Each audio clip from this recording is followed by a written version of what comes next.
بسم اللہ الرحمن الرحیم۔ السلام علیکم۔ رزق کی فراوانی اور مال و دولت کا وظیفہ انسان کی زندگی میں اتار چڑھاؤ آتا رہتا ہے۔ اس کو کبھی خوشی ملتی ہے تو کبھی غم کا سامنا کرنا پڑتا ہے، کبھی اس کی صحت اچھی ہوتی ہے تو کبھی بیماریوں نے گھیر رکھا ہوتا ہے، کبھی وافر مقدار میں رزق ہوتا ہے، پیسوں کی ریل پیل ہوتی ہے تو کبھی ایک وقت کے کھانے کو نہیں ہوتا، کبھی وسائل کبھی مسائل۔ یہ تمام چیزیں انسان کی زندگی کا حصہ ہیں اور مرتے دم تک یہ چلتے رہتے ہیں، لیکن اصل کمال تو یہ ہے کہ انسان ہر حالت میں اللہ کا شکر ادا کرے اور اس کی طرف سے کسی بھی بھیجی جانے والی حالت میں خوش رہے۔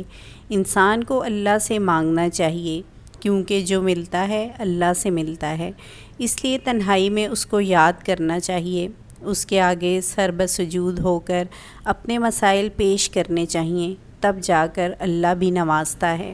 آج ہم آپ کو ایک ایسا وظیفہ بتانے جا رہے ہیں جس کے پڑھنے سے رزق کی تنگی ختم ہو جائے گی، بے روزگاری نہیں رہے گی، اور اگر کاروبار ہے تو اس میں ایسی برکت آئے گی کہ پھر سنبھالنے سے بھی نہیں سنبھلے گا۔ یہ وظیفہ بس رات سونے سے پہلے کر لیا کریں اور پھر اس کے کمالات دیکھیں۔ وظیفہ آپ نے اس طرح کرنا ہے کہ اول و آخر 3 بار درود ابراہیمی پڑھیں اور درمیان میں 300 بار یعنی 3 تسبیحاں یا وہابو یا رزاقو پڑھیں اور کسی سے بات کیے بغیر سو جائیں۔ مال و دولت میں اضافے کے لیے یہ وظیفہ بہت مؤثر ہے۔